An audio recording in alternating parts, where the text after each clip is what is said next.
Salve nerds! Começando mais um Nerd Talks de responsabilidade, um Nerd Talks de excelentíssima qualidade.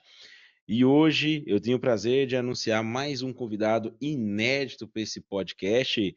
Esse cara tem personagens incríveis, sensacionais. Inclusive, eu vou comentar um deles daqui para frente, daqui a pouco, né? Que é de um game assim que, cara, esse game é sensacional. Eu vou dar só uma dica, se passa no Japão, mas não vou falar muito não, né? Ah, por favor, apresente-se, convidado. Boa noite, Ed. Tudo bem? Aqui é Cassiano Ávila. Eu particularmente gosto muito desse jogo que você acabou de citar aí, tá? Eu sou suspeito em dizer. É uma honra, é Eu um prazer estar aqui. também. Obrigado pelo convite. Que isso? Eu que agradeço. A honra é toda minha por você ter aceito. Olha, Cassiano Ávila, onde vive? O que come? Onde dorme? Por favor, conte um pouco da sua história. Olha, a parte de comer me interessa bastante porque eu confesso que sou fã de uma boa culinária. Eu como mineiro também, então, né, fui criado com a melhor culinária do mundo, que é a de Minas, na minha humilde opinião. Então, eu gosto muito de comer. Mas eu sou, né, eu nasci em Machado, Minas Gerais, mas eu me considero pouso-alegrense de coração. Tive a minha infância vivida na cidade de Conceição dos Ouros, que foi onde eu tive as minhas primeiras experiências com teatro. Eu fiz muito teatro na escola, foi onde eu acabei me descobrindo, né, como, como ator, né, e aquela vontade iminente de trabalhar com cinema, né, me encantava com tudo que passava naquela época na TV aberta. Eu tenho 43 anos, então eu acho que eu sou bem mais velho que você, mas, mas a TV aberta naquela época nos propiciava-se muitos filmes da década de 80, de 90, e os filmes vinham normalmente dublados, né? E eu me encantava com aquilo. E foi o primeiro contato, na verdade, que eu tive com a dublagem foi nessa época, porque quando meu pai me explicou que um personagem que eu sou fã até hoje, né, o Rambo, eu sou fã do Stallone, sou fã dessa geração, né, Van Damme, Schwarzenegger, dessa galera que fazia os filmes passavam muito assim na sessão da tarde e tudo mais. Quando ele me explicou que o Rambo não era brasileiro, que ele era dublado, eu falei, mas caramba, o que que é isso? E aquilo ficou na minha cabeça, ficou na minha memória, né? E, enfim, me inspirou ainda mais a desejar trabalhar com arte, ser um ator. Mas eu só fui realmente pensar mesmo na profissão de dublador aos 14 anos. 14 anos? Não, minto. Aos 18 anos, quando eu trabalhava na locadora do meu tio, do Betão da Serigame, lá em Pouso Alegre. Quando eu voltei a ter contato com essa parte de cinema, né, assistia muito filme e tudo mais. Naquela época eu acabei assistindo uma reportagem no Fantástico chamada, num quadro que eles tinham, que era Repórter por um Dia, e eles foram na Herbert Richards. E foi onde eu vi pela primeira vez, né, grandes nomes da dublagem, Hélio Ribeiro, se eu não me engano, acho que o da Mata estava lá também, acho que o Percy também apareceu por lá, e, enfim, eu vi aquela reportagem e falei, é isso que eu quero para minha vida. Era uma mescla de tudo, né? Eu morava em Pouso Alegre, né? Eu queria ser ator, queria trabalhar com cinema, mas já não queria, digamos assim, como é que eu vou colocar? Eu queria trabalhar com arte, mas de uma forma em que eu pudesse trabalhar a minha voz, não tivesse que viajar até os Estados Unidos para tentar alguma carreira lá em Hollywood. E a dublagem apareceu como mágica para mim. Na época minha voz já, né, já estava amadurecendo, o pessoal sempre comentava da minha voz quando atendia o telefone, aquela coisa toda. E, né, você tem voz de locutor, aquelas, né, você pensou em trabalhar com dublagem, com locução e tal. Então a vida foi me mostrando os sinais, né? Só que eu de fato só cheguei a morar em São Paulo no ano de 2012, muito tempo depois, né? Eu me formei em publicidade, propaganda, vim trabalhar, vim porque eu estou aqui em São Paulo, né? Vim trabalhar em São Paulo e foi onde eu acabei fazendo ali um curso de dublagem, conheci uma pessoa que me apresentou uma oportunidade de ir até São Carlos, no interior de São Paulo, ajudar ele a apresentar um evento de anime. E lá na ocasião, acabei conhecendo o Nelson Machado e Cecília Lemes, né? Nossa, Né, não preciso nem falar a respeito desses dois. o Kiko A e a Chiquinha. Cecília, exatamente, o Kiko e a Chiquinha. E eles meio que, principalmente a Cecília, meio que me adotou, entre aspas, né? Aqui na dublagem a gente tem esse lance de apadrinhamento. A Cecília passou meio que ela, digamos, se tornou minha madrinha na dublagem. Na época a gente, hoje acho que o pessoal ainda faz isso, quem quer entrar no mercado ainda faz isso. Nós ensaiávamos, né? Fazíamos algumas gravações, né? A gente aprendia a mexer em programa de edição de vídeo para poder aprendi a editar para poder montar algumas cenas dubladas. Eu gravava com aquele microfoninho mesmo, aquele básico, e fazia a montagem, a edição, e eu apresentei isso para ela, ela gostou bastante do resultado, não exatamente da qualidade, né, do vídeo, mas do resultado, e passou a me divulgar para alguns estúdios em que ela frequentava. E o Nelson Machado me convidou convidou inclusive meu amigo também, o Alessandro, a assistir direções de dublagem dele na Centauro. Aí o tempo passou, eu trabalhava assim, isso foi num intervalo de 2, 3 meses. Eu saí da empresa onde eu estava trabalhando como publicitário, já era ator, e já tinha, né, meu DRT de ator. Foi quando eu fui no Estúdio Gábia, aqui em São Paulo, e a Cecília Lemes tinha passado por lá. E o Alex Minei, que era o coordenador da época, falou: Cassiano, seu nome não me é estranho, a Cecília Lemes mostrou um vídeo seu aqui. Eu achei interessante, mas para eu poder te dar uma chance, você vai ter que vir aqui, né? Quando aparecer um papel aqui numa novela, eu te chamo. E naquela mesma noite eu fui embora, ele me ligou. Na época a gente ainda usava o telefone para marcar a escala, não era o WhatsApp. O WhatsApp estava começando, né, a se popularizar. Isso foi o quê? 2012? E foi 2013? onde eu agendei a minha primeira escala. Desculpa, não entendi. Isso foi 2012 ou 2013? 2000, isso foi em 2014. 2014. Eu me mudei para São Paulo em 2012 e eu tive minha primeira escala em 2014, né? Toda essa história que eu te contei passou nesse intervalo de 2 anos, Uhum. onde foi no dia 29 de julho, inclusive, fez 11 anos semana passada. Isso aconteceu, onde fui lá no Estúdio Gabi e gravei a minha primeira escala. E aí foi onde eu dei meu pontapé inicial aí na dublagem e tô até hoje, graças a Deus.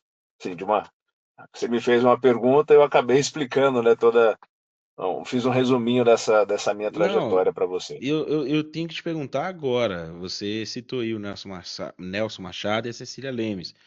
Sim, Mas quando você começa a trabalhar na dublagem, qual que foi a sua reação de se deparar com aquelas vozes que até então você só ouvia na TV?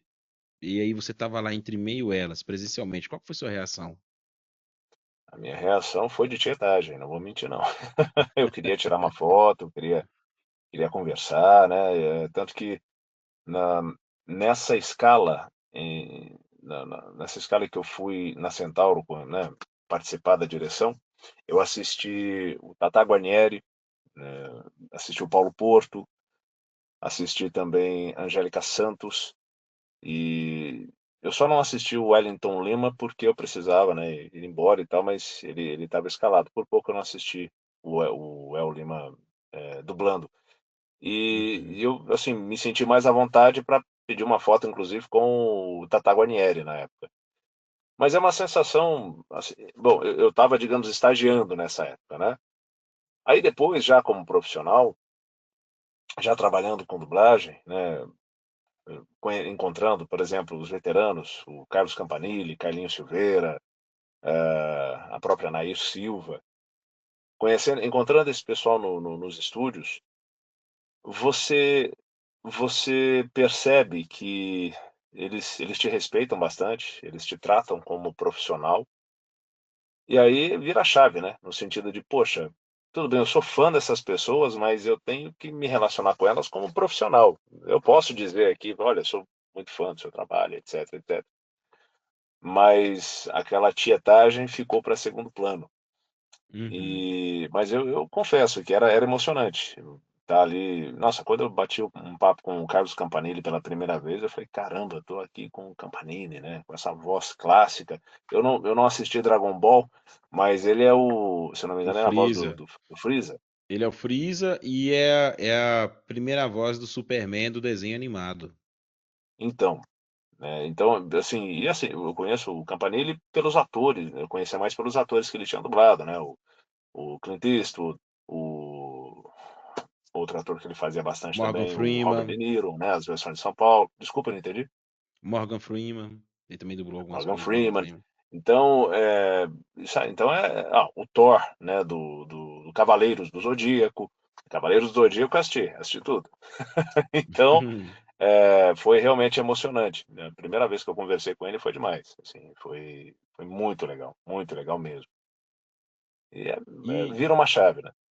e você falou que disseram pra você que quando tivesse alguma coisa pra você fazer, você faria. Você começou dublando, foi novela mesmo? Sim, sim. E você lembra Eu da cheguei novela? numa época, o nome, infelizmente, eu não vou lembrar da novela, mas eu Uhum. lembro do o país de origem dela, era uma novela venezuelana, e eu lembro o nome do personagem, né? Era o Cristiano, que era um mordomo. Porque assim, quando eu comecei a dublar, 2014 mais ou menos, aliás, foi no ano de 2014, mas nessa época mais ou menos, houve um boom de novelas no mercado aqui de São Paulo, de um canal português chamado Zap Novelas. Uhum. Então, esse canal ele contratou alguns estúdios aqui de São Paulo e, enfim, né, para passar, o objetivo das Zap Novelas é passar essas novelas para Angola e, se eu não me engano, para Portugal também, mas eu acho que é mais Angola. E eles estavam se utilizando da dublagem brasileira, até pela qualidade da nossa dublagem e, a minha opinião, acredito que pelo preço também que se paga, né? Aqui a moeda nossa, muito mais barato você pagar um ator brasileiro do que pagar um ator português, né, com euro, etc. Então, tinha essa questão de arte e tinha a questão também né, da arte, o talento do Brasil, do dublador brasileiro, a questão de custo também. E nessa época teve um boom de novelas, então era muita novela. O Estúdio Gávea, nossa, ele trabalhava com 8, 9, 10 estúdios ao mesmo tempo e 3, 4 novelas na sequência. Então você tinha uma oportunidade, você tinha mais chance, né, de aparecer, de se apresentar e de ter uma oportunidade. E foi aí que o meu primeiro trabalho foi uma novela. E eu vou te falar que durante, acho que uns 6 meses, uns 6 meses, uns 4 ou 5 meses, eu só fiquei nesse estúdio gravando novela. Aí apareceu uma série chamada, acho que Filhos da Justiça, que era uma série produzida pelo History, onde eu fiz um teste, foi meu primeiro teste que eu fiz para uma série, e eu acabei passando nesse teste, e dublei o ator Marton Zokas. É, Enfim, ele é um ator que, por exemplo, ele foi o primeiro bandido, o primeiro vilão do filme Protetor, do Denzel Washington. Esse ator a que me refiro. Ele era um Uhum. general nessa série e foi o primeiro teste que eu passei no Gabi. Aí, a partir dali, eu falei, não, eu preciso expandir, eu preciso ir para outros estúdios, né? E aí foi onde, graças à ajuda da Cecília e à indicação de outros diretores que trabalhavam no Gabi, eu fui aos pouquinhos conhecendo outros estúdios, né? Sigma, Clone, Tempo Filme, CBS, TV Group, e aí foi E indo. eu tenho que te perguntar, você se lembra o primeiro grande personagem que você dublou assim? Não precisa ser aquele personagem que é famoso assim do público geral, mas aquele personagem assim que já tinha assim uma certa importância na obra e você conseguiu conquistar ele. Você lembra qual que foi? Sim, lembro. Eu dei muita sorte de começar a minha carreira numa época em que a localização de games, a dublagem de games, né, ela estava em ascensão. Então, o meu primeiro personagem, que realmente, aquele personagem que chamou a atenção, que fez as pessoas me procurarem, foi o Warwick, do League of Legends. E paralelo a isso, ao mesmo tempo, eu dublei uma novela na Band chamada Sila. Agora eu não sei se eu estou confundindo, se eu estou confundindo o tempo, a época. Mas eu sei que a Band, né, TV aberta, então tinha uma novela turca, essa novela Sila, eu dublei não o protagonista, mas um coadjuvante dessa novela. O personagem era o Abai, e ele era muito próximo, uma pessoa muito. Ele era quase que como um monge, entendeu? Era um cara muito do bem, e ele acabou conquistando a audiência. E normalmente a audiência é composta por senhoras, né? Um público mais velho, feminino, né? Mais maduro, melhor dizendo, para não ser mal educado, é feminino. E quando descobriram, né, que eu fazia a voz que eu dublava o Abai, nossa, eu recebi muito carinho, muita atenção desse pessoal, mas nada se comparou com o Warwick.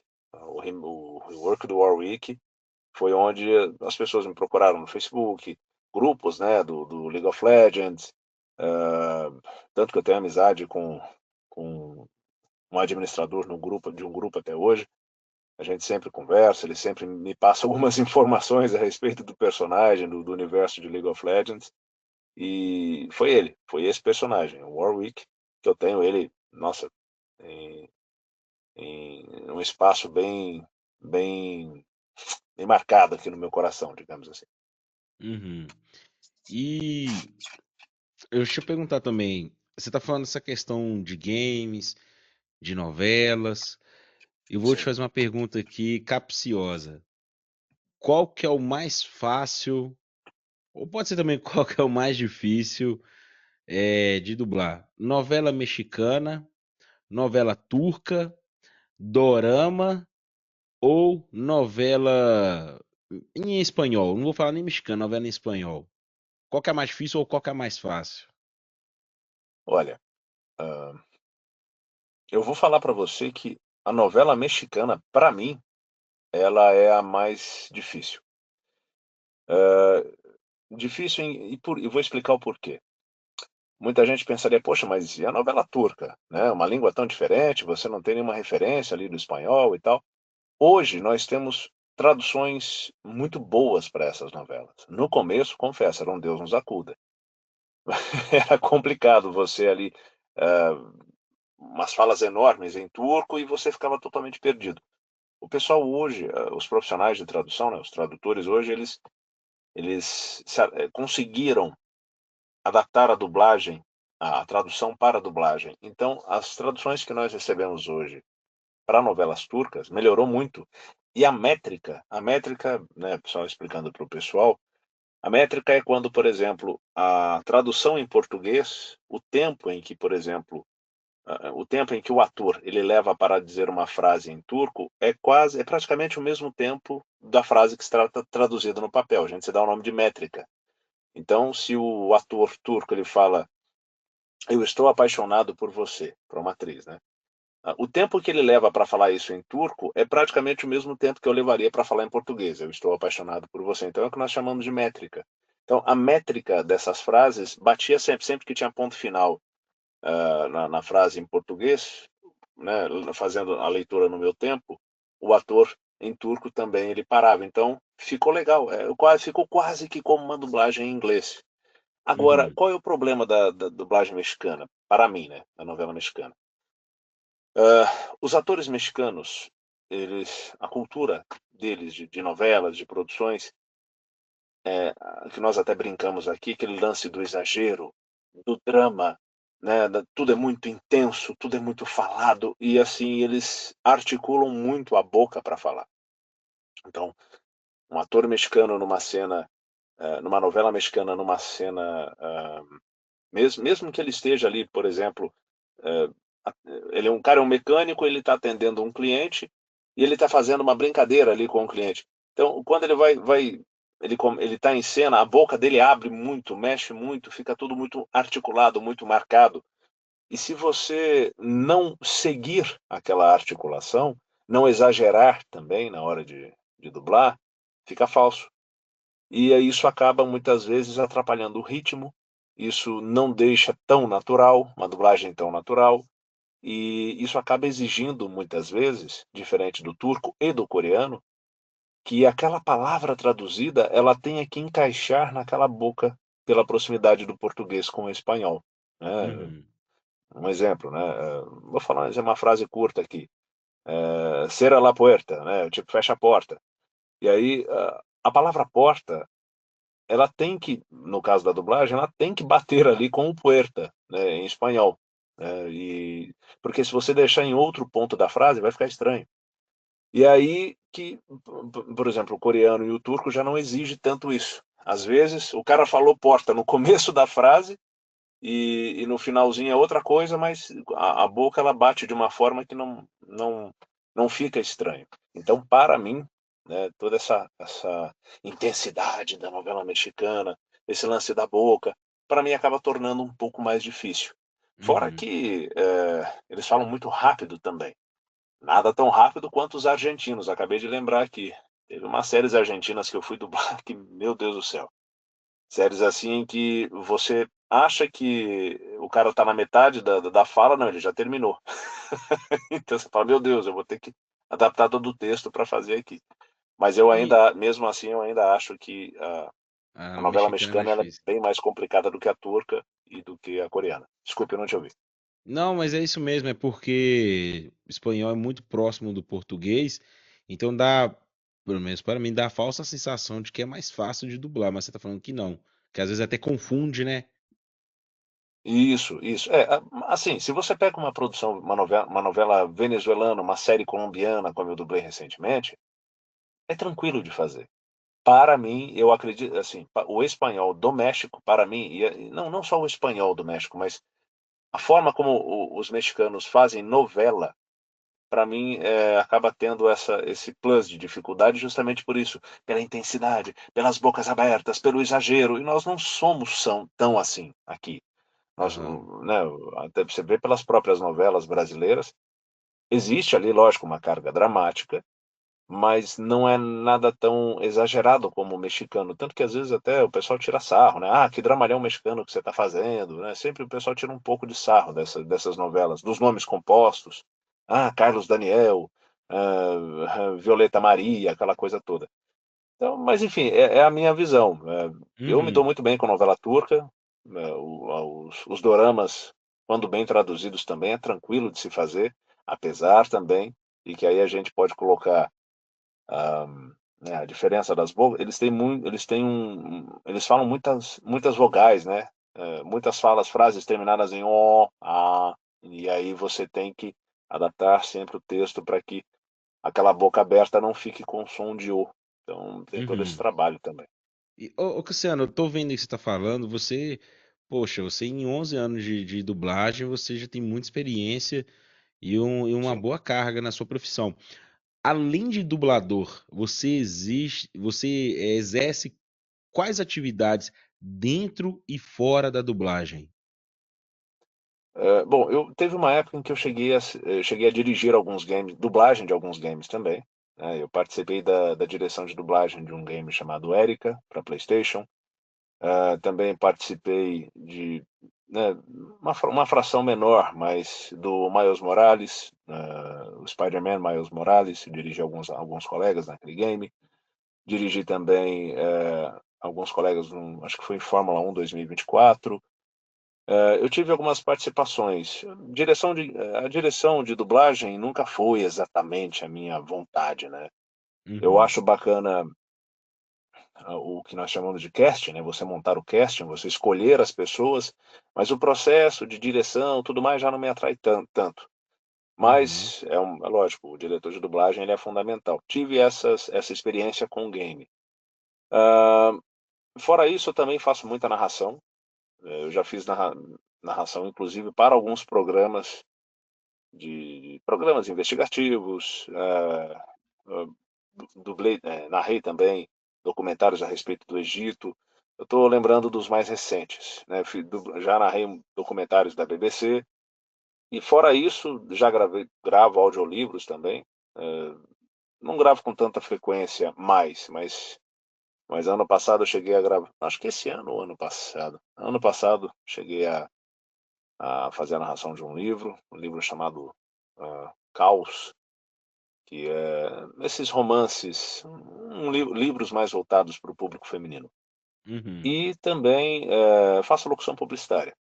Né? Então, meu trabalho está sempre focado, né, sempre com voz, né? Eu confesso a você, Ed, que né, também tenho interesse futuramente em trabalhar mestre de cerimônias, aquela coisa toda, né? Mestre de cerimônias e tal, Olha acho bem só. legal. Aham.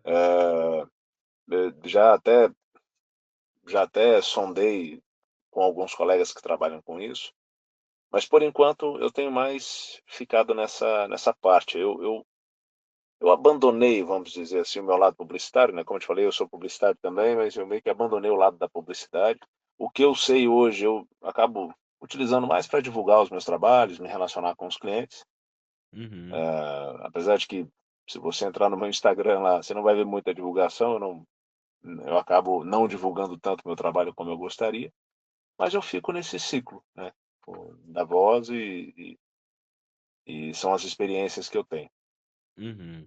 Olha, eu vou ter que te fazer uma pergunta agora um tanto quanto polêmica ou problemática, talvez, em relação à dublagem, que é a questão do uso de inteligência artificial. Nos últimos dois Sim. anos, a gente tem visto e ouvido falar várias coisas sobre inteligência artificial.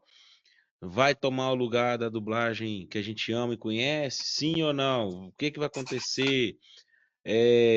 Será que os dubladores vão perder seu espaço? Será que a inteligência artificial vai cobrir a maior parte do trabalho deles e vai limitar? Enfim, são várias coisas acontecendo em torno desse tema. A gente já viu ou vê pessoas vendendo vozes dos dubladores que estão na ativa, que já partiram também, como se fosse uma coisa mais normal do mundo. Enfim, Cassiano, qual que é o seu ponto de vista sobre a Hum. IA na dublagem? Vamos lá, Ed. Esse é um assunto. Eu gosto de falar a respeito desse assunto, agradeço a pergunta. É um assunto polêmico, dependendo de qual linha você puxa, ele é um assunto polêmico. E eu acho interessante pelo seguinte: primeiro, que eu sei que o pessoal que está assistindo a gente, é, muita gente às vezes sonha em trabalhar com dublagem, ou, enfim, tem como base, às vezes, estou começando a trabalhar como locutor aqui, como é que fica essa parte de inteligência artificial? Então, vou dar aqui a minha opinião, não sou o dono da verdade, mas talvez a minha opinião possa ajudar. Eu confesso que quando surgiu esse papo de inteligência artificial, eu fiquei preocupado. Tudo bem que conversando com dubladores mais experientes, como o Nelson Machado, por exemplo, tenho muita amizade, muita liberdade com ele. Ele me tranquilizou, assim, contando que ao longo de toda a história da dublagem, muitas coisas foram aparecendo com a intenção de automatizar a dublagem. Fora que ele conta também, né? Antigamente tinha-se o teatro e aí depois apareceu o cinema, então todo mundo achou que o teatro ia acabar por causa do cinema. E aí, quando a televisão apareceu, todo mundo achou que o rádio ia acabar. Então, ele tem todo esse contexto histórico, né? Mas no caso da dublagem, a inteligência artificial, ela começou domando, digamos assim, dominando certos setores que a dublagem já não atingia tanto. Redes sociais. Eu confesso que foram poucas as vezes que produtores de conteúdo, ou até mesmo pequenos influencers entraram em contato comigo, cotando o meu trabalho para que eu pudesse narrar algum vídeo, algum meme, alguma coisa. Uhum, Então, você pode ver que a inteligência artificial começou com esse público. Ela chegou muito forte no TikTok, YouTube, Instagram. O pessoal que produzia conteúdo não queria, às vezes, narrar o próprio vídeo, se utilizava daquela voz mais robotizada, mais automática. E com o tempo, logicamente, né, a tecnologia ela evolui muito rápido. Agora tem o Eleven Labs, agora tem isso, agora tem aquilo, mas dos experimentos que foram feitos, até nós tivemos um caso de um relativamente filme. recente, não sei se faz uns 6, 7 meses, não vou lembrar aqui agora exatamente, não sei se é o caso de Dorian Gray, não sei se foi exatamente um Hum, filme que a Foi um. Amazon divulgou, Foi isso. né? Mesmo. E Aham. eu fiquei sabendo que nem foi a própria Amazon que contratou, que se responsabilizou pela dublagem, foi a própria produtora, quem montou o filme ali, o distribuidor que já deixou na Amazon com aquela dublagem feita por inteligência artificial. E foi um fracasso, né, a dublagem ela estava péssima, estava ruim, não tinha vida, etc e tal. Foi um balão de ensaio, como a gente costuma dizer. Aí agora nós temos, agora que eu falo, vocês vão entender, o VO3 do Google, né, essa tecnologia absurda em que, o vídeo já sai praticamente dublado, né, vídeos com um realismo bem mais impressionante do que naquela primeira leva, a primeira temporada da inteligência artificial. Você vê esses vídeos hoje e fala: "Caramba", né, o vídeo já vem com aquela realidade, com aquele dinamismo e com essas entonações, com essas inflexões, né. E agora? O que que eu acredito? Primeiro, é muito caro você trabalhar com um material desse, né, tanto que, lógico, a Google, esses produtores, o pessoal está querendo ganhar dinheiro agora, né. Se você quiser assinar, por exemplo, o VO3 por um ano, você paga uma fortuna e ainda, né, você não pode usar à vontade, porque tem um limite de créditos ainda. Isso numa escala industrial, além de demandar muito tempo, você tem que ter uma pessoa muito especializada. A dublagem nossa, essa artesanal, além dela ser mais rápida, ela ainda é mais barata. Hoje ainda é mais barata. Não estou dizendo que Uhum. daqui 5 anos será. Então é uma tecnologia que, se nós, dubladores, logicamente, não, fizermos a nossa parte, que é o quê?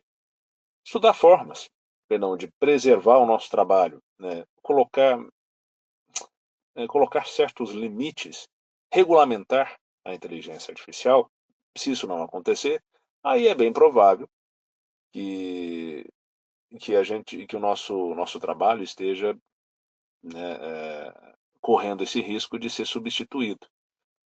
Mas, tem um outro ponto que eu gostaria de citar aqui, que hoje a maior ameaça para a nossa dublagem nem é tanto a tecnologia, hoje, nesse momento, mas o trabalho paralelo. Tem muito trabalho indo para fora do país, para Miami, Argentina, alguns estúdios, porque graças à dublagem remota hoje, por exemplo, se vo dependendo da plataforma que você tiver aí, a gente pode realizar um trabalho de dublagem. A gente se conecta pela Uhum. internet, usa uma plataforma como Session Link, eu tenho aqui o meu home studio, a gente pode gravar uma produção aí. É lógico que, né, isso isso acaba ferindo, né, muitas vezes o acordo que São Paulo tem, que Rio de Janeiro tem, mas o problema é que muitos desses trabalhos estão indo para fora e o pessoal está, contratando atores que não são profissionais em dublagem, muitas vezes não tem nenhum registro de dublador, ou então os profissionais que trabalham com isso, tem que constar aqui, os profissionais que trabalham com isso, trabalham com dublar, os dubladores, né, que aceitam esse tipo de trabalho, muitas vezes são profissionais que se vendem, né, por um preço bem menor, e isso acaba atrapalhando muito o mercado aqui de São Paulo, Rio de Janeiro, quem quer entrar. Então a inteligência artificial, nesse caso, não se torna a nossa grande vilã hoje.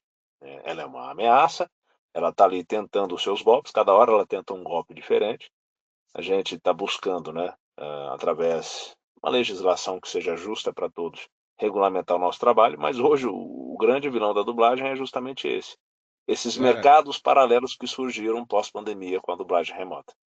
olha, você sem dúvida nenhuma, você é um dos poucos convidados aqui que realmente falou assim que a inteligência artificial é muito difícil dela ocupar o espaço de vocês. Lógico, que eu acredito que a inteligência artificial deve, essa é a opinião do Ed Jonas, consumidor e fã de dublagem. Eu penso que talvez a dublagem deve pegar aquelas vozes de fundo, aqueles personagens Sim, terciários, né? Secundário não, mas terciários, quaternários, enfim.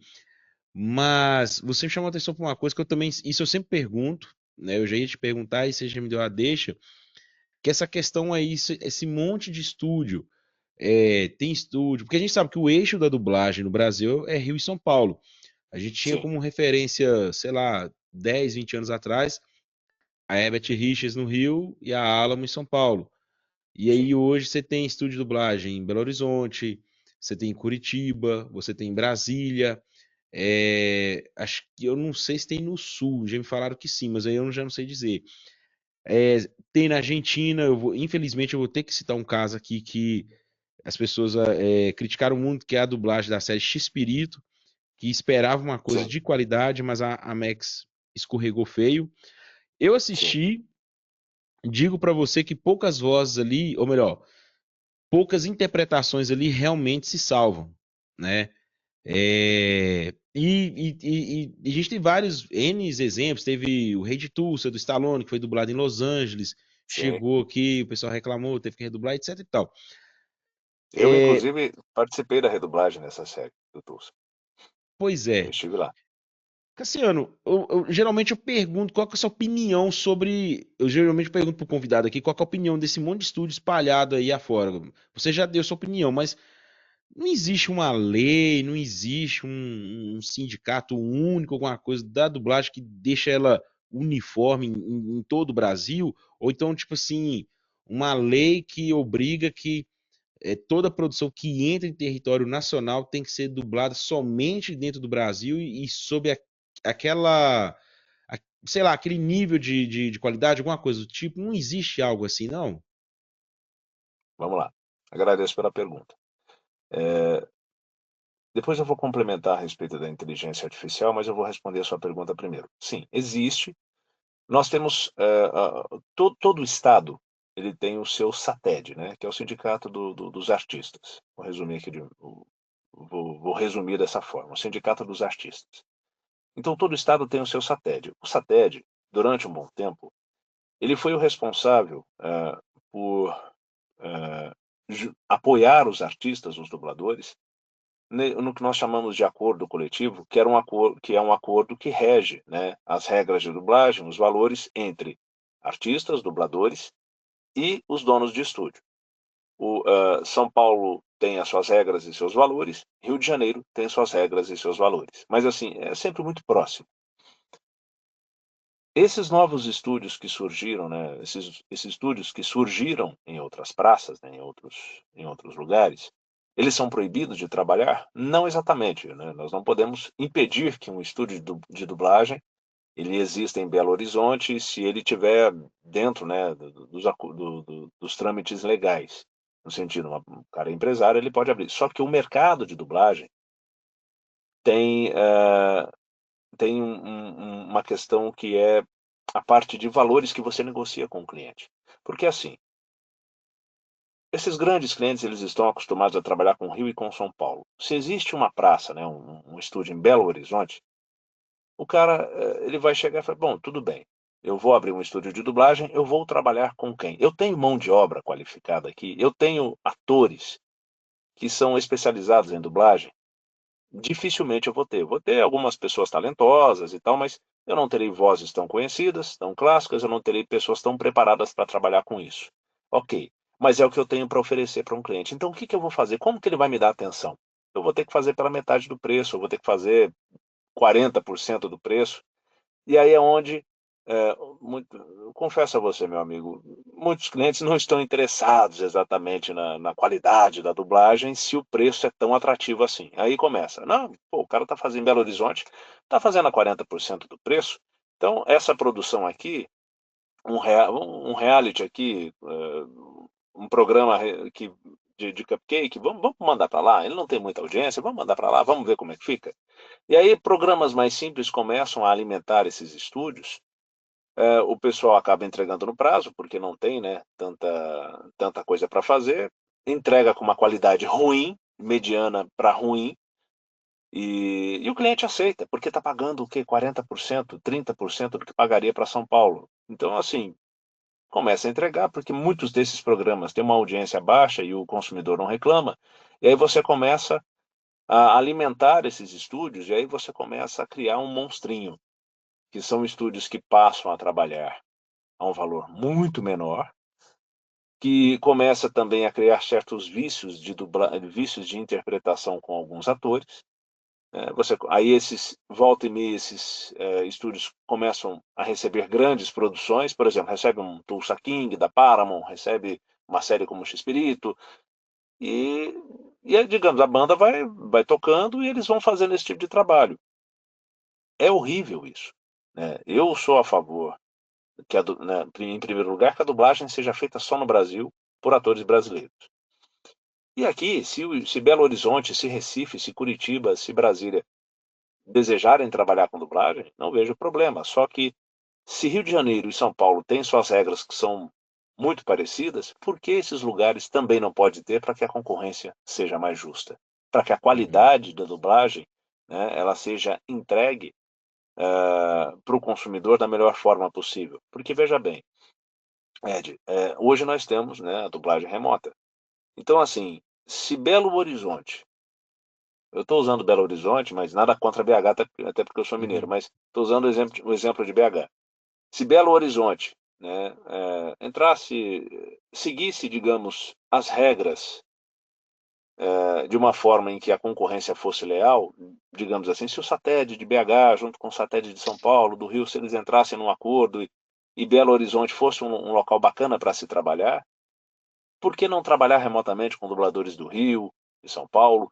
Por que também São Paulo não trabalhar com alguns atores de Belo Horizonte de forma remota, desde que se estejam cumprindo as regras? Isso seria possível, mas infelizmente é algo que, ao meu ver, está um pouco longe de acontecer, porque já, especialmente, eu não sei, especialmente nesse movimento dublagem viva, quando se iniciou, né, esse pessoal que está, os dubladores que estão encabeçando esse movimento, eles tentaram Uhum. contato, eles não deram muitos detalhes, né, mas o objetivo era reunir o máximo de artistas possível,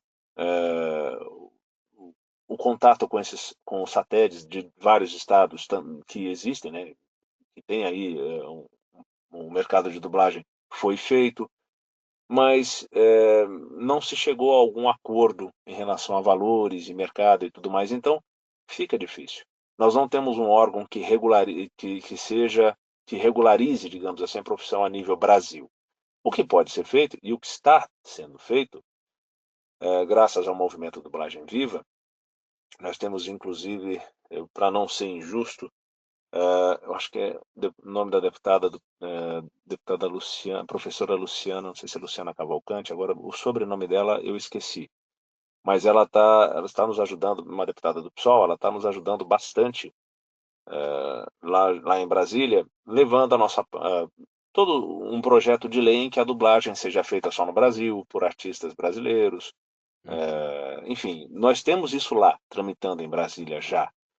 E juntamente com essa questão da dublagem ser feita só no Brasil, ainda entra essa questão da inteligência artificial, enfim, nós estamos fazendo o nosso papel para que a nossa profissão seja preservada, não só do dublador, mas também a do técnico, a do pessoal da produção, enfim, tem toda essa parte, essa cadeia que envolve o mercado de dublagem, né?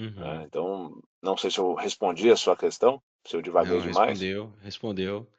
Eu tenho que te fazer uma outra pergunta polêmica, eu Uhum. prometo que essa é a última. Não, fica tranquilo. É, é porque, tipo assim, no ano passado, um corte de uma entrevista de um colega seu de dublagem viralizou, que foi a questão dele falando que não compensava dar curso de dublagem, porque já estava saturado, porque tinha inteligência artificial que estava aí, que já estava prejudicando. Enfim, você acha, tipo assim, do seu ponto de vista, a pessoa que tem um sonho de ser um dublador, Sim. vale a pena investir ainda nesses tempos atuais ou não, Cassiano? Olha, eu primeiro que, né, quem sou eu para dizer para uma pessoa, né, não fazer esse tipo de investimento e não correr atrás do seu sonho? Não me sinto, como é que eu vou dizer? Eu não seria essa pessoa a dizer isso, até porque Uhum, foi seguindo o meu sonho que eu cheguei onde eu cheguei. Mas, né, eu também não vou ser hipócrita de dizer que o mercado hoje está como estava quando eu entrei, em 2014. Não está. A situação mudou, o mercado mudou, o mercado de dublagem mudou.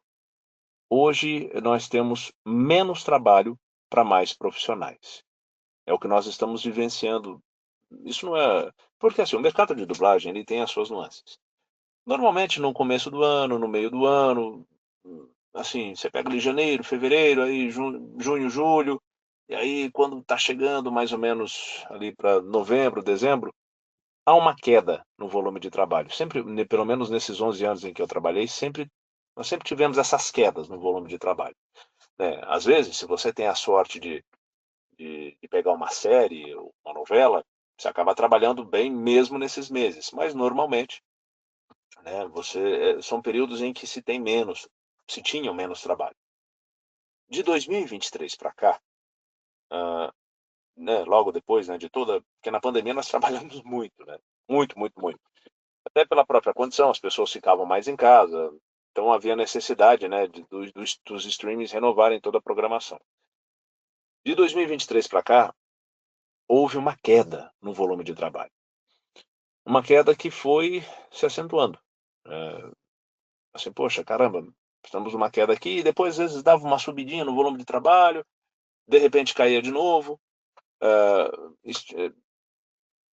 Grandes nomes como Netflix, a Amazon, a própria HBO, no caso, vamos falar da Warner, né? A Warner é a dona da Discovery, não, a Discovery que é a dona da Warner, que é a dona do HBO Max, né? Isso.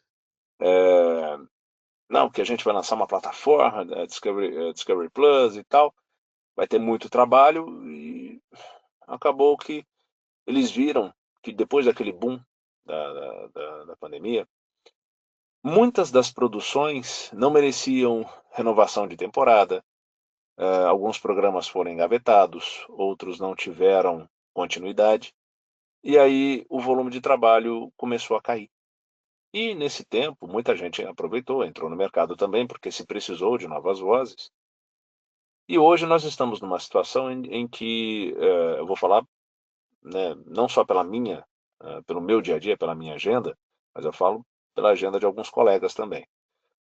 O volume de realities, de programas que nós dublávamos assim de, do, de 2014 até 2021, 2022, era um volume enorme de realities, caiu drasticamente.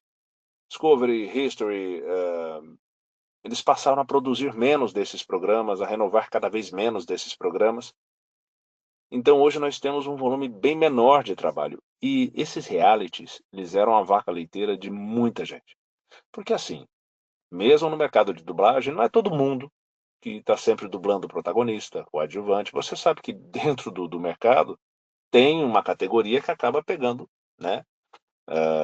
Seja pelo seu talento, seja pela voz, seja pela boa relação que teve ao longo dos anos. Influência, às vezes são diretores, e isso, digamos, né? Muita gente chama de panela, mas como diz Nelson Machado, panelas existem todos os trabalhos, né? Então, não só na dublagem. Mas assim, então, só recapitulando. Então, o volume de trabalho, o reality, ele acabou diminuindo para muita gente que não trabalhava tanto. Então, aquele pessoal que passou a trabalhar com dublagem, novatos, aquela galera que de 2000, 2021, 2022, opa, estou no mercado, 2023, e de repente o trabalho começou a diminuir. Então, hoje você tem muitos profissionais com 10, 15, 20 anos de carreira que não estão trabalhando, gente que eh, aproveita, digamos, né, esse tempo ocioso para quê? Para dar curso. Mas, pô, eu preciso de dinheiro, não estou trabalhando tanto, eu já tenho um tempo de mercado, eu vou dar curso. Porque fica-se, né, na promessa de que o mercado vai voltar, vai restabelecer e assim por diante. Então, só que eu sou da opinião que o mercado, todos os mercados, ele tem um limite. Porque o mercado de dublagem não está crescendo tanto quanto o número de dubladores que está chegando. Então está ficando mais difícil para quem começa. Então a pessoa que está começando hoje, que faz um curso, que quer trabalhar com dublagem, ela precisa entender que hoje está muito mais difícil de conseguir entrar no mercado de dublagem do que era há 10 anos, do que quando eu comecei. Quando eu comecei já era difícil, porque é aquele lance, pô, voz nova, quem é? Tinha gente que me olhava torto, pô, esse cara vai pegar meu trabalho. Enfim, isso existia, sempre existiu, essa concorrência. Mas hoje, nós temos o quê? Muita gente querendo entrar em um volume de trabalho bem menor, porque o reality era a porta de entrada para muito novato. Foi para mim, como a novela também foi para mim, mas e hoje nós não temos tanto assim. Nós temos muitas séries, muitos longas, né, filmes, né, longa-metragem. E agora eu não sei, eu não posso dizer isso com toda certeza. Eu não posso afirmar aqui. Não sei se esses realities estão indo para a Argentina, estão indo para Miami. Eu não sei se esse material está indo para esses estúdios mais baratos. Mas para São Paulo e para o Rio de Janeiro, eu confesso que o que eu tenho mais dublado aqui é Netflix, Amazon, Disney. De vez em quando dublo Discovery, e olha que eu fazia muita coisa de Discovery, muita coisa. Então é isso. Ah, quer dizer então que não vale a pena? Não, não é isso que eu estou dizendo. Eu estou dizendo que se você quer trabalhar com dublagem, você pode sim investir num curso, porque eu vejo gente nova chegando até hoje, mas tenha certeza de que será bem mais difícil, porque está muito concorrido, porque não tem tanto trabalho. A verdade Uhum. é essa. A forma como eu enxergo é essa. Não, mas você não tem sido o único. Os últimos convidados que a gente recebeu aqui disseram praticamente a mesma coisa que você em relação ao trabalho ultimamente. E você acha assim que Star Talent, de certa forma, também prejudica ou não?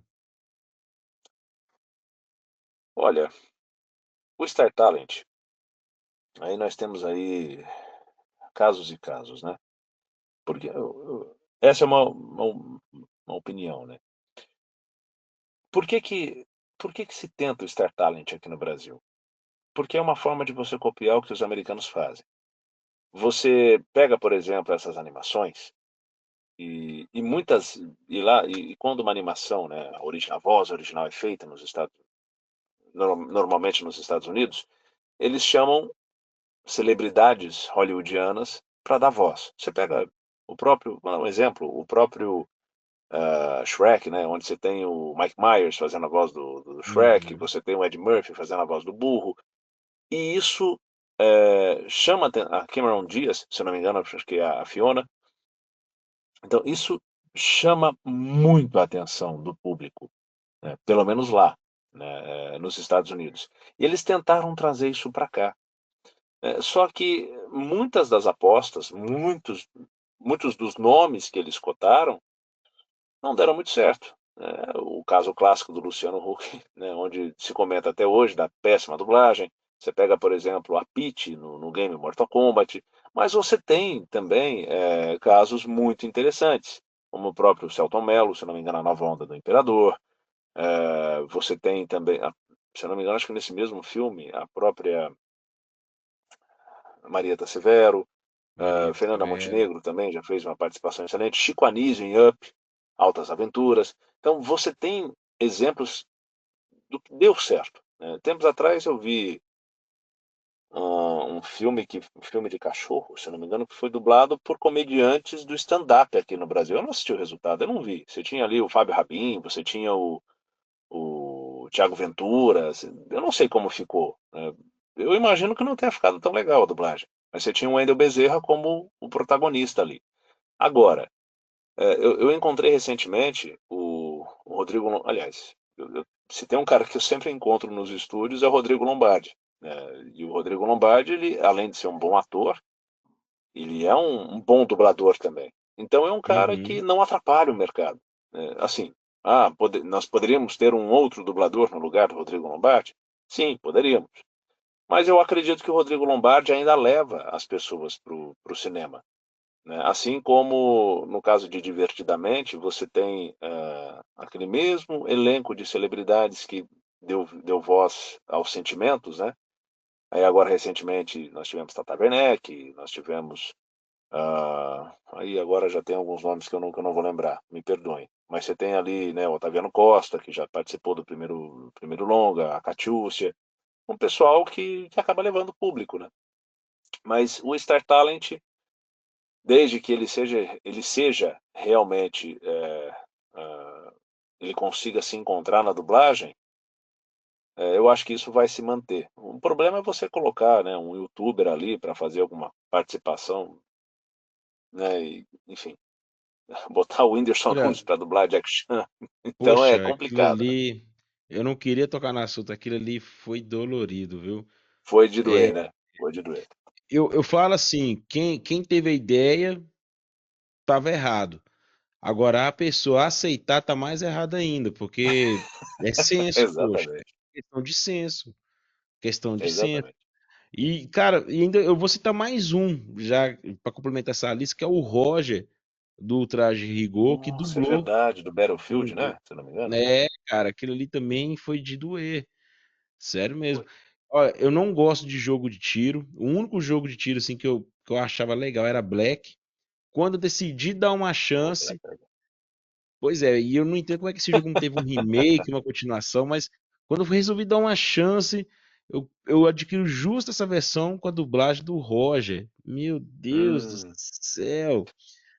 Mas enfim. Eu soube de bastidores que ele foi bem mal, inclusive, né, no dia. Ah, não, É ele é complicado. arrogante. Ele é arrogante. Porque acho que é aquele negócio aquela lenda lá do QI, que ele tem um QI de não sei cento e quantos. Ah, é Aí verdade, acho desde a que época do CQC, né. porque realmente diz que tem o QI elevado, mas isso não te dá brecha pra você, né? Enfim, isso eu não vou nem entrar nos méritos, porque a gente está começando agora o podcast, senão vai tomar até processo aí. Não, é verdade, sei, É, sei, sei. mas olha, mas eu tava pesquisando um pouquinho da sua carreira na dublagem, Cassiano, e Uhum. teve uma coisa que me chamou muita atenção. Você tem muita dublagem em game, até mais do que Sim. em séries, em filmes. Você é gamer? Eu só vou fazer uma observação, na verdade, é que como eu não divulgo muito os meus trabalhos, mas eu tenho muito mais trabalhos em filmes, em Ah, séries não. e em programas, Aham. né, do que é porque game, o que acontece? O pessoal é muito mais fácil um fã de game procurar saber quem está fazendo a voz daquele personagem que ele gosta, do que, por exemplo, uma pessoa falar: "Ah, quem que tá dublando esse ator aqui, esse personagem?" Lá e procurar saber. Mas, assim, eu quero fazer apenas essa observação, eu tenho Uhum. muito mais personagens de game, de séries e filmes do que games. Mas eu sei que você não tem culpa em relação a isso, é o que Não, está não. disponível, né, é o que está disponível. Mas Sim. eu me considero gamer, se bem que hoje dizem, né, que você só é considerado gamer se você joga um Souls-like no nível hard, né, eu já não sou nesse nível, né. Ó. Não, mas eu eu sou gamer sim, me considero gamer, eu tanto que nesse momento, eu posso até, se você me permitir, eu falo até o que eu estou jogando nesse momento. Pode falar. E eu estou numa onda muito de jogos de estratégia, jogos mais, digamos que não eh, que exigem menos rapidez, digamos assim, do jogador. Eu estou jogando Uhum. Thronebreaker, que é aquele spin-off do game The Witcher, que é um jogo de estratégia, as batalhas são em Gwent, né? Eu não joguei The Witcher 3 ainda, mas nossa, eu tô amando. Tô jogando o Thronebreaker e tá sendo maravilhoso assim, a experiência. E ele é um jogo que tá bem dublado, eu dublei também. Fiz umas participações, mais um que eu dublei, né? Fiz algumas participações ali é o que eu tô jogando agora. Então chega Uhum. final de semana, quando eu tenho um tempinho, eu sento ali, na hora vai embora. E olha, eu não sei se eu comento isso agora. Não, primeiro eu vou fazer o seguinte, eu vou te perguntar: games, animes, séries e filmes. Desses quatro exemplos aqui, qual que você mais curte fazer? Que você sente assim, tipo, se sente bem fazendo? Eu sei que você se sente bem fazendo todos, mas assim que você se sente assim, sei lá, à vontade, que você se solta, você extravasa, você curte. Ah, eu vou fazer esse tipo de trabalho. É filme, é série, é anime ou é game?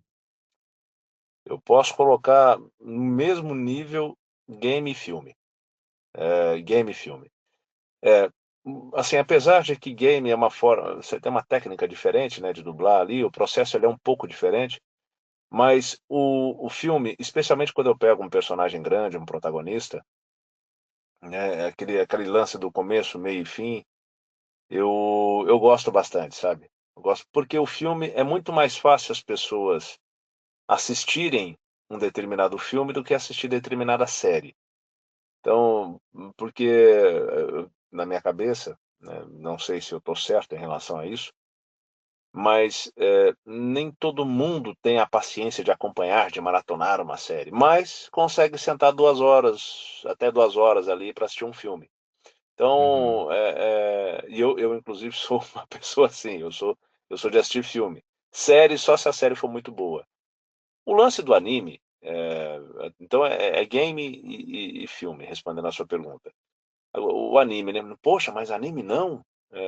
O anime eu acho bacana, eu acho legal, mas o anime tem dependendo do anime, você tem uma questão técnica, que acaba deixando um pouco chato de dublar o anime, que é a questão da boca. Porque o japonês, quando você assiste, né, no original, o anime, muitas vezes a boca tá parada, tá fechada e a voz do japonês lá do original tá rolando, né? Ou às vezes a boca ela mexe, ela para, depois mexe um pouco, tem umas pausas e no japonês está direto. Não são todos que fazem isso, né? Tem toda uma questão técnica de desenho, já me explicaram uma vez. Eu não vou me atrever a falar aqui porque eu não sei. Agora, quando você pega para dublar anime e muitas vezes você pega falas gigantescas e tem várias pausas, mas o cara tá direto, então aí na hora de dividir ali, toda aquela parte técnica acaba ficando um pouco chato. Mas Uhum. tem histórias, animes têm histórias maravilhosas, né? Enfim, mas então, respondendo a sua pergunta, é game e filme. Olha, eu vou fazer uma pergunta aqui de anime. Não, ou melhor, meu Deus, é porque, tipo assim, eu fico vendo. Porque desde quando a gente começou a conversar lá atrás na rede social, o seu trabalho aqui, né? Eu vou comentar. Essa aqui eu posso perguntar porque já passou, que é Demolidor Renascido, o Sim, Espadachim.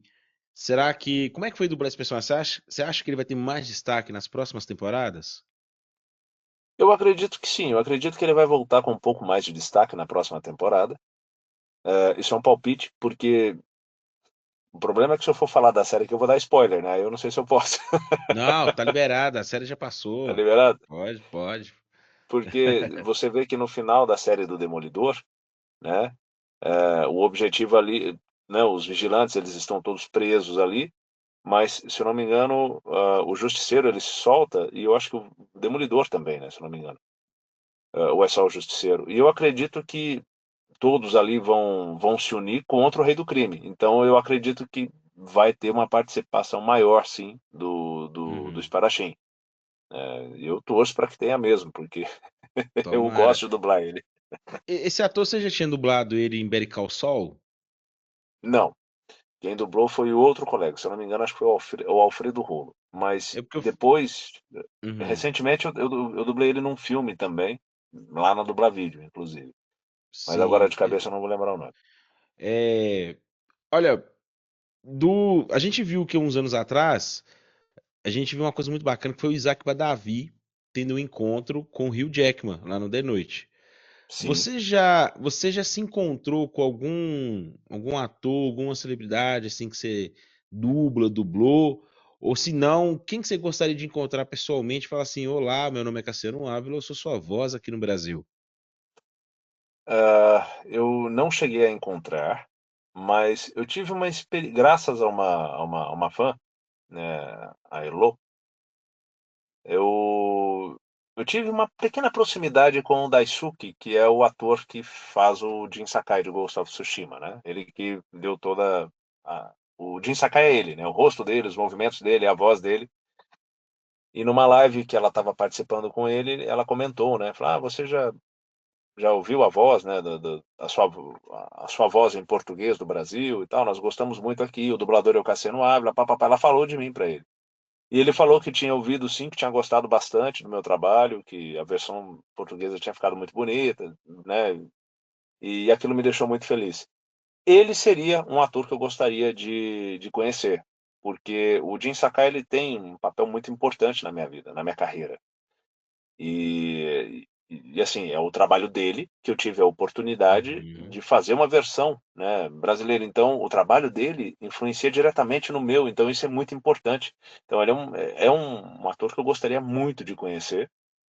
E além dele, o Scott Adkins, que é o ator que eu venho dublando aí, já dublei acho, com 5 filmes dele, que ele é muito conhecido pelo Boica, né? Para quem gosta de filme de ação aí. O Boica, Uhum. não dublei o Boica, né? Não, ainda não estava trabalhando com dublagem naquela época. Foi só no último filme do Boica que eu dublei o outro personagem, mas enfim. Mas eu tenho dublado o Scott Adkins recentemente nos filmes dele. E é um ator que eu gostaria de conhecer, fora que dizem que eu pareço com ele. Então, aí, para ficar mais legal, né? De que eu lembro ele um pouco. Então, Olha, vou te contar uma coisa que me deixou surpreso em relação ao Boyka, né, o Scott Adkins. é. Cara, eu assisti John Wick 4. Você assistiu John Wick 4? O 4 não, mas você pode comentar do filme. É o único que eu Pois não vi é, ainda. tem um cara lá, um cara obeso, né? Um russo lá, o cara é todo doidão, e aí o cara luta pau a pau com o John Wick. Eu tô assim, gente, esse ator desse tamanho dando conta de lutar com o John Wick e tal. Aí tô esperando os pós-créditos pra saber quem é esse ator. Pô, é o Scott Adkins. Eu, o quê? Rapaz, eles fizeram uma Exatamente. maquiagem tão caprichada nele que ele ficou irreconhecível. E o personagem Sim, dele é sim, sim, muito sim. bom. O personagem dele é muito Muito bom bom. mesmo. Olha, você me deu deixa pra perguntar um negócio aqui em relação Ghost of Tsushima, que eu Sim. fiquei triste por ter tido uma continuação que eu não queria, né? Que Uhum. é o Ghost of Yotei. Mas, enfim, não por causa de gênero, nem isso não, porque eu queria um pouquinho mais sobre a história do Jin Sakai. Mas há quem Sim. diga que a história foi concluída no game. Mas o ponto é, como é que Jin Sakai foi parar nas suas mãos? Ou melhor, foi ter a sua voz? Olha, é uma história interessante porque quando eu vi o game Ghost of Tsushima sendo anunciado, como eu falei agora há pouco, eu sou gamer, gosto de acompanhar notícias de games, né? Então eu tava, eu lembro que o jogo ele já tinha passado do prazo de lançamento, ele estava um pouco atrasado, o pessoal não tinha, né, rolado, o pessoal estava reclamando um pouco que não se tinha divulgado mais nada a respeito do game. E quando eu vi aquela reportagem, eu vi aquele jogo, eu falei, caramba, é de um protagonista desse que eu estou precisando para alavancar minha carreira. Olha que jogo lindo, maravilhoso, que legal, é um samurai, papapá. E eu fiquei assistindo ali aquele vídeo e eu fiquei mentalizando, juro, eu fiquei ali mentalizando como que eu faria cada cena. Tudo bem que, né, ali nós tínhamos mais reações, né, não se tinha fala nem nada.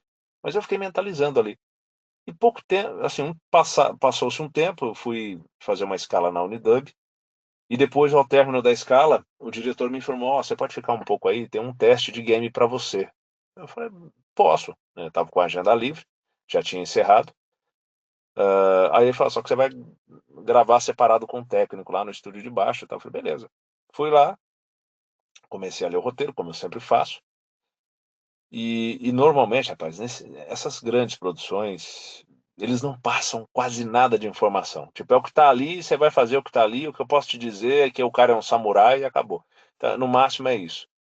O que você está fazendo para o protagonista, é isso. Quando o projeto é um pouco menor, aí você tem mais informações. E o técnico falou: "Ó, o que eu posso te dizer, né, que é é pro protagonista do game. É isso. O nome dele é Jin, é o que tá aí." E eu comecei a ler e tal, né, olhando o texto, aí de repente já Tsushima, aí na hora, falei: "Meu Deus, eu acho que é aquele jogo que eu vi do samurai e tal, tal, tal, tal." Falei: "Ah, é agora."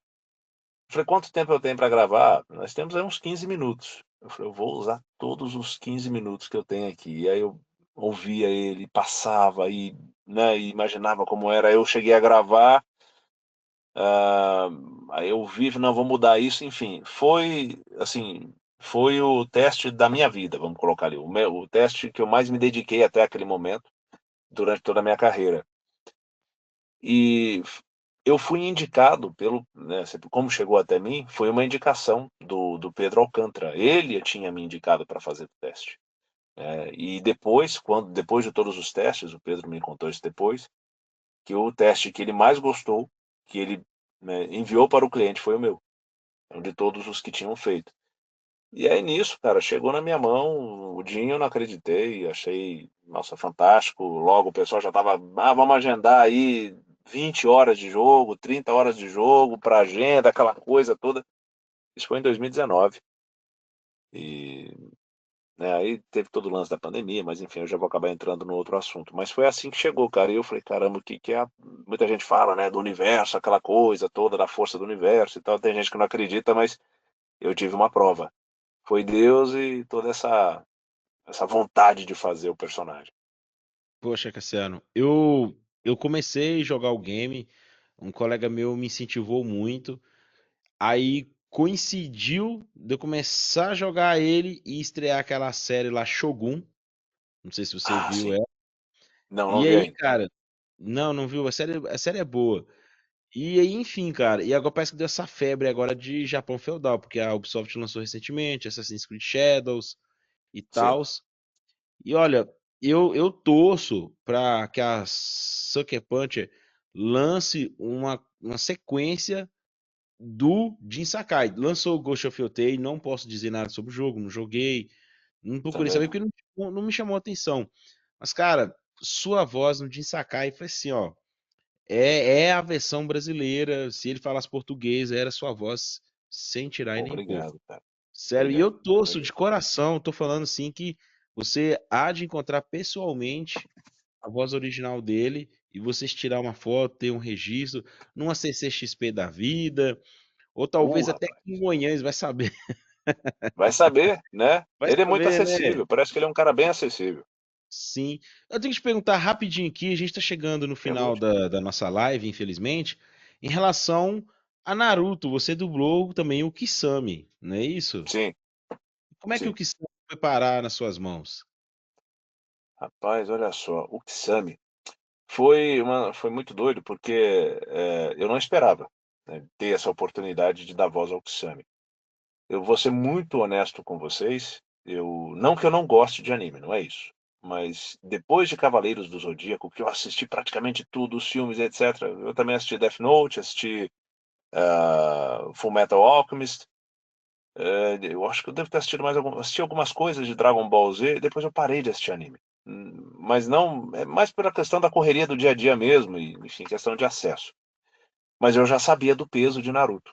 É, nossa, acho que a minha cunhada, a esposa do meu irmão, ela é muito fã de Naruto, ela sempre falava de Naruto, pô, assiste e tal, é maravilhoso, etc. E de repente, a, a Débora Lira, vocês conhecem muito bem, né? Abraço, Débora, um beijo.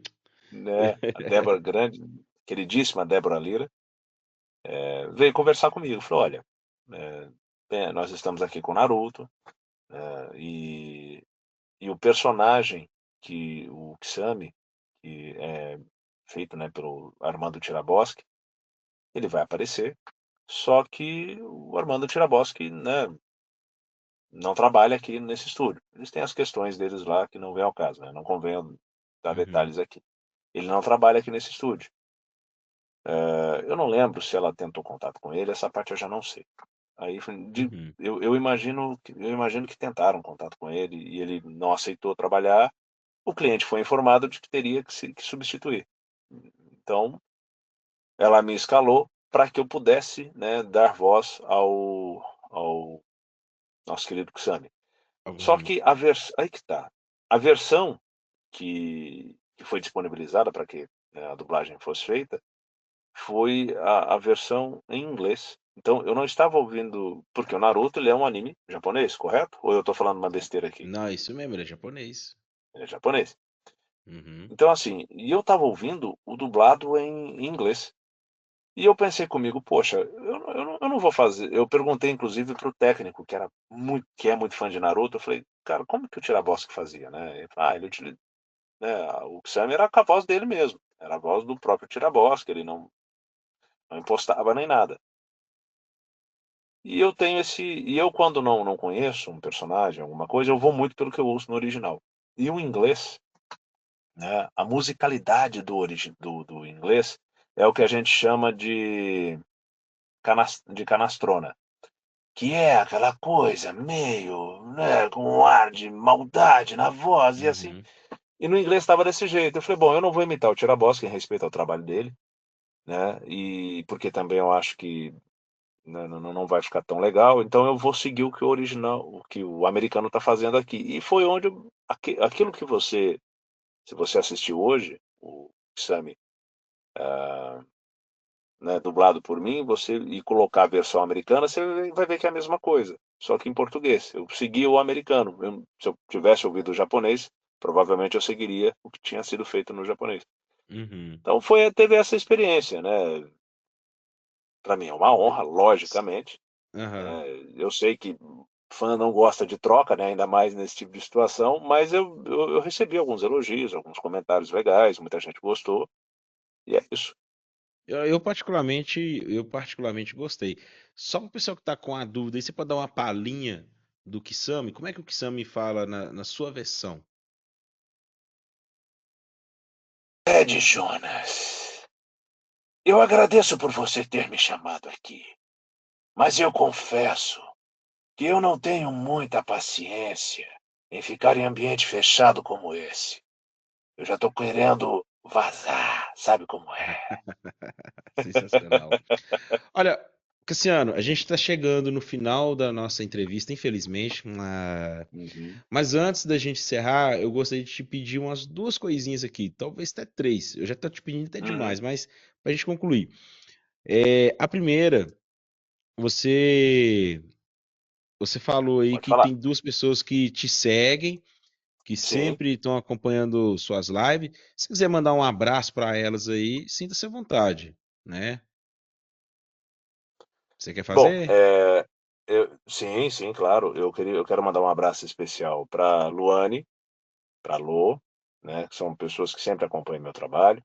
Agradecer também outros fãs que me ajudam,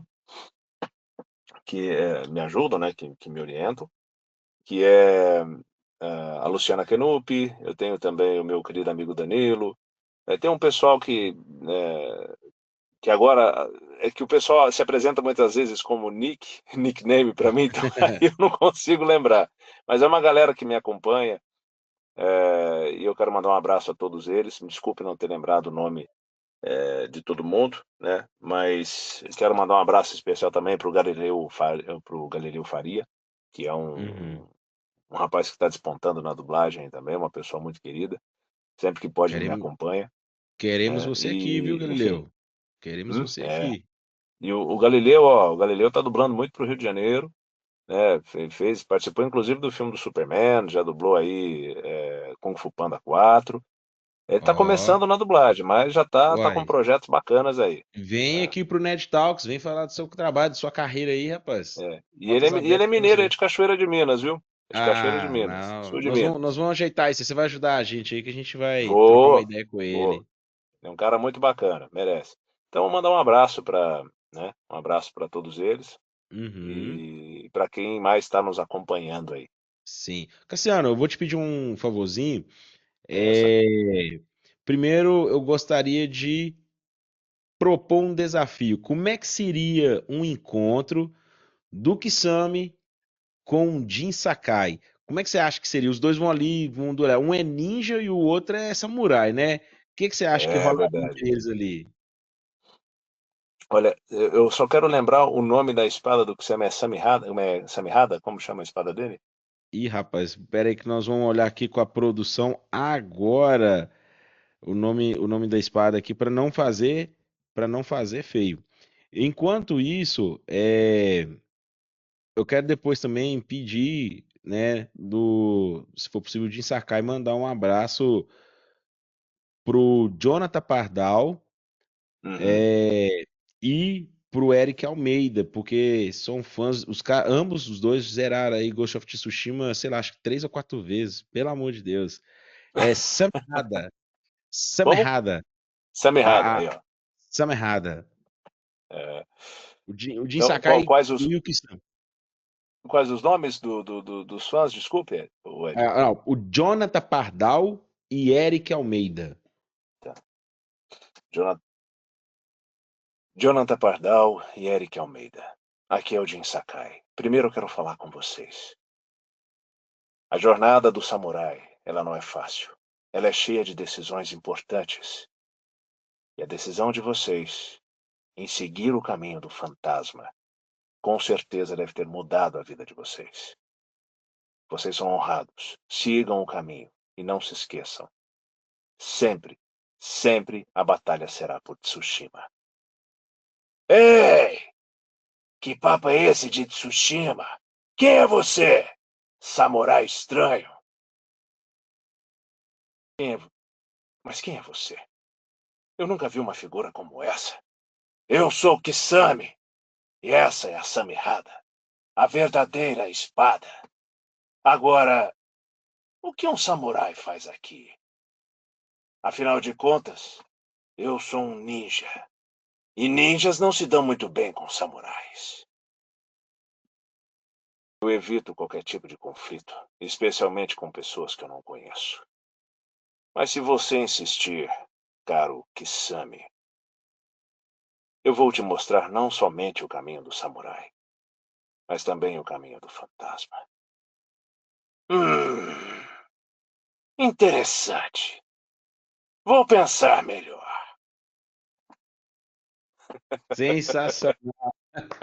Foi de E olha, improviso, mas foi de coração. não, foi muito bom. E olha, para encerrar de vez, uma mensagem do Cassiano Ávila para quem está nos acompanhando aqui.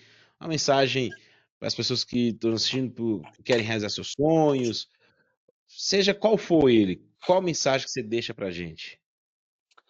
Bom, gente, é importante lembrar que tudo que eu falei aqui, né, em primeiro lugar, trata-se da minha opinião baseada na vivência que eu tenho no mercado.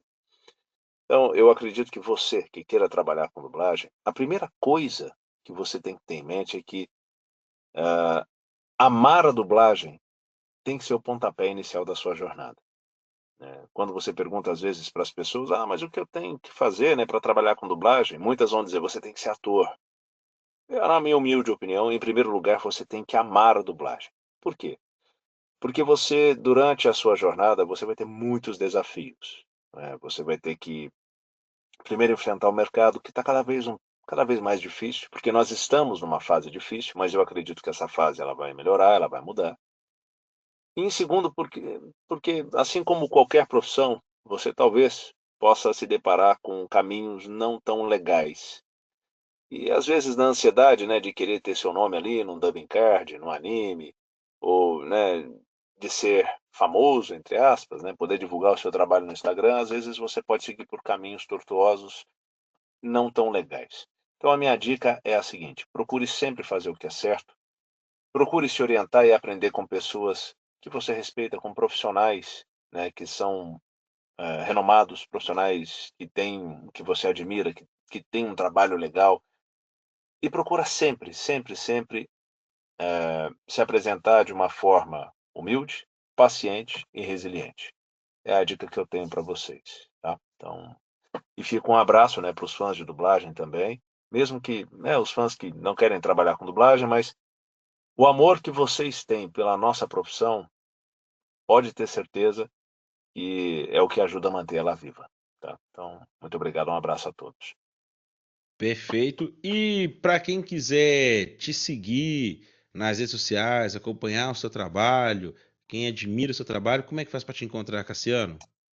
É Cassiano.ávila no Instagram. É a rede social que eu mais atuo, apesar de não atuar sempre, mas é onde eu mais divulgo os meus trabalhos. Cassiano.ávila no Instagram, me segue lá. E volta e meia eu faço umas lives surpresas, eu apareço por lá, divulgo meu trabalho. Vai ser bem legal. Em breve, em breve vocês vão ver aí meu nome numa grande produção aí. Não posso falar o que é, mas em breve tem surpresa boa aí. Olha aí, ó, quem sabe aí, sei lá, vamos aguardar, vamos seguir lá. E olha, você que nos acompanhou até agora, o meu muitíssimo obrigado. Lembre-se de seguir @nedtalksbr, o podcast que fala a sua língua, ok? Muito obrigado, curta, comente, compartilha, manda para todos os amigos. Até o próximo programa e tchau!